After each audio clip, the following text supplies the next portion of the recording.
located Craig Erlam. Oh, sweet. Yeah, so senior marketing analyst at Oanda. Craig, how you doing this morning? I'm very good. How are you? Good, good. Welcome back on the show. We had a little trouble going across the pond. Just technical difficulties with Skype. Sorry about that, Craig. Sorry about that, guys. We No we problem. got it figured it out though. So Probably my fault. No, well, it wasn't my fault for one, so we're glad about that. Where would you like to start here? You give us a really unique look at the fundamentals and the macros, probably something that we don't cover enough on this show. Where would you like to start? The good old interest rate front? How about we start there? Yeah, sure. I mean, the US is, I think, one of the more interesting stories right now. I mean, obviously, there's a lot going on with Greece. We've just gone through an interesting period in the UK. But when you look at the markets and what's creating the most volatility and what's creating the biggest swings in the markets, it all comes back to the Federal Reserve. Every time we hear a strong hint that we're going to see an interest rate hike, albeit only 25 basis points, so really, in the grand scheme of things, nothing. We do see these big moves and big pullbacks in equity markets. We see a lot of panic in the bond markets. We see strong moves in the dollar. And I think this really makes it perfectly clear that, yes, there's a lot going on with the ECB. There's a lot going on with Greece, the UK. But really, all anyone really cares about is what Janet Yellen and the other Federal Reserve members are doing. And the data that's coming out, I mean, it's not it's not overwhelmingly, big word there. The economy is overheating. If anything, it's just kind of limping along. So that's definitely, and also if they do go up, how much are they going to go up? So that's an interesting take. And the notes certainly from yesterday revealed that they haven't changed their stance here. So we'll see what happens on that front. You mentioned the dollar a little bit. Had the big run up in March. Of course, a lot of that's tied to what the Federal Reserve did. Had the pullback, and now it's starting to get a little bit stronger. Is that going to play an issue in the Fed's outlook for interest rates? Yeah, absolutely. I think we're in a very unique situation right now in the markets whereby there's a large number of central banks who are looking to ease monetary policy further. The ECB has obviously not long undergone its own quantitative easing package. The Bank of Japan has already extended its quantitative easing package once, likely to increase it further down the road. China's constantly stimulating. Even the Bank of England, I don't think over here we're looking for further stimulus, but we're also not really looking at rate hike either. It's going to be at least a year's time before we see an interest rate hike here. So you've got this divergence among the central banks where the US really almost stands alone in its desire to actually hike interest rates and start moving away from this easing cycle, which has lasted for around 7 or 8 years now.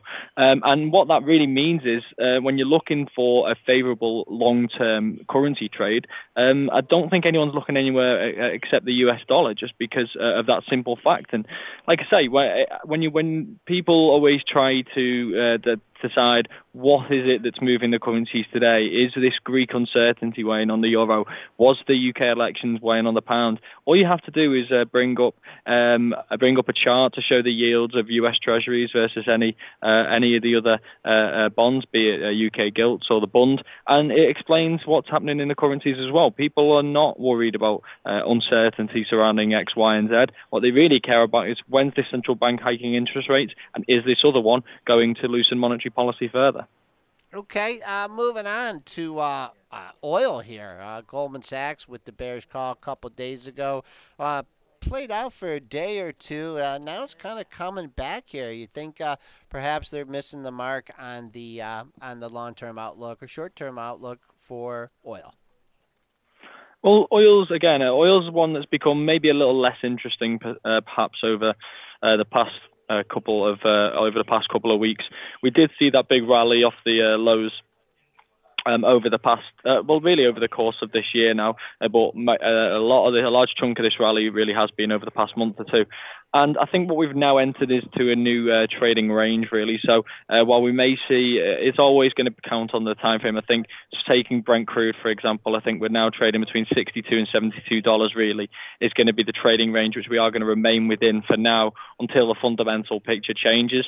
If we see increased output, for example, from OPEC, or if we now, towards the end of the year, maybe start to see some more rigs coming into play in the US.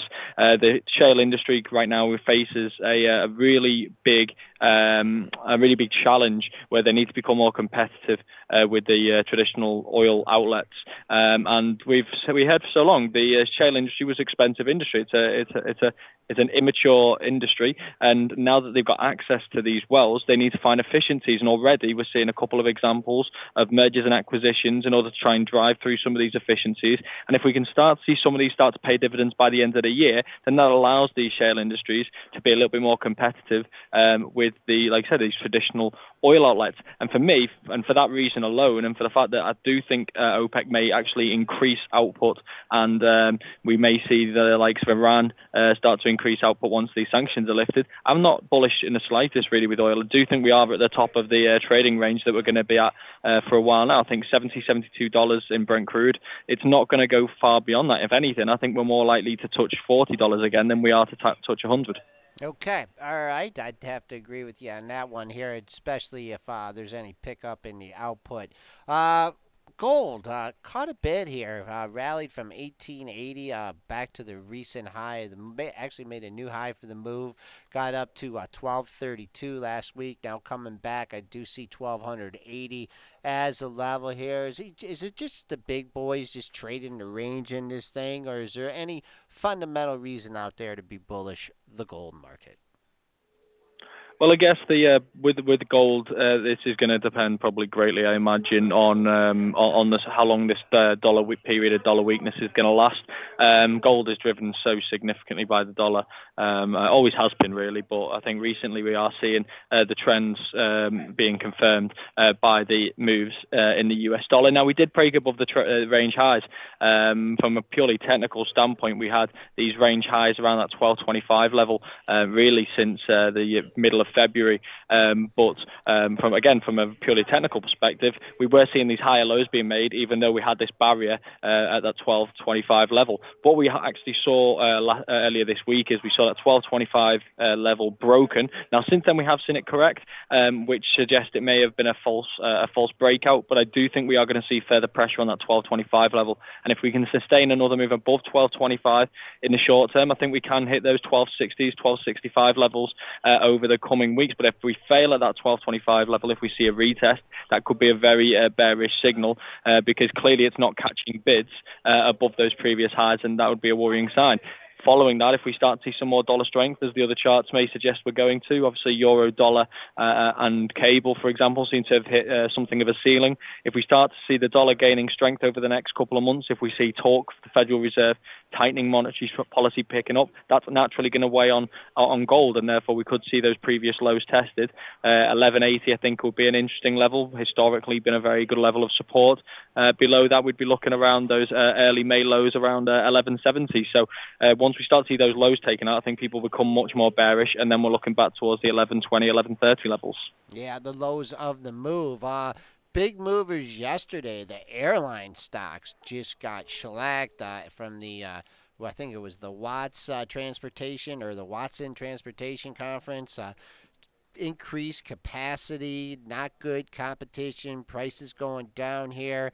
Stocks really got shellacked yesterday. Any take on the airline industry? Well, again, the airline industry is one that's attracted a lot of attention coming off the prices in oil. We saw the first quarter earnings from the airline industry, and they've actually done all right as a result of these lower oil prices. It's allowed them to become a little bit more competitive. For so long, so many of them were actually making losses. They had all this competition from the lower cost airlines, the Ryanairs, the EasyJets of this world. But then the decline in the oil price over the second half of last year enabled them to offer a little bit more competition and compete with these lower cost airlines, which I think is good for the industry. But I guess what we've got to remember here is these lower oil prices probably aren't going to be here today. They may be here for another 6 months. They may be here for another 12 months. But beyond that, we could see further difficulties being faced by the airliners. Financials showed some strength here over the last couple sessions. Just kind of talk about, sector rotation, moving the money around here. You think they expect to see continued strength in the financials?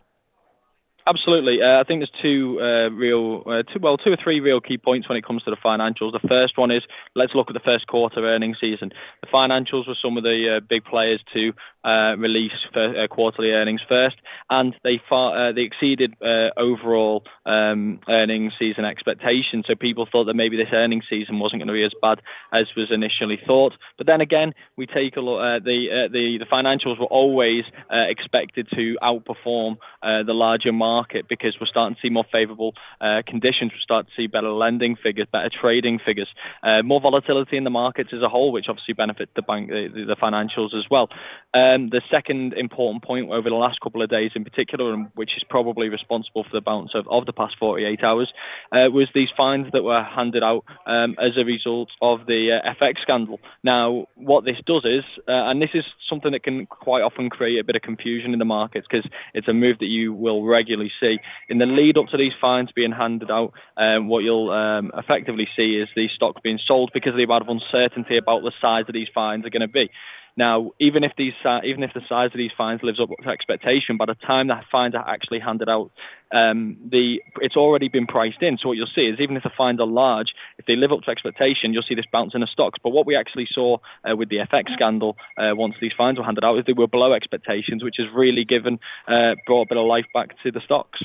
Okay, all right. Moving on here. Do you cover social media stocks at all?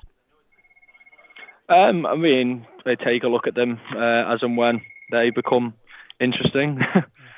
I actually want to jump in and move back to the banks. We have five of these big banks being charged with manipulating foreign currency markets. I think I saw Citigroup, UBS, JP Morgan Chase. What seemed kind of unique about with this story is in the past when banks have kind of done things like this, they've only been fined, but this time there's legal charges that they're actually pleading guilty to. What are your thoughts on that? Have you been following this at all? Well, I think the legal charges relate more so to the fact that this was a second fine in relation to an FX-related event in such a short period of time. We remember that a number of these banks were also involved in the LIBOR scandal. Most notably, I think UBS was the ones that were highlighted over the past couple of days. And because there was a new scandal within such a short period, and part of the agreement previously was that they had to then therefore plead guilty from a legal perspective to the previous charges. So I think this is what that is related to, or I believe that is what that is related to. If this was a case that the industry was going to start pleading guilty to these things rather than just covering themselves by actually settling, then I think there'd be a bit more concern. Because if you think back to all these scandals that there's been in the banking industry over the past 7 or 8 years, and there's been so many, we never hear a bank plead guilty. What we hear is that they've decided to settle and pay the resulting fine. We've been on the line with Craig Erlam, Senior Market Analyst at Oanda, giving us his take from across the pond. Craig, I'm glad we caught you today. We'll speak to you again soon. Great. Thanks for having me on again.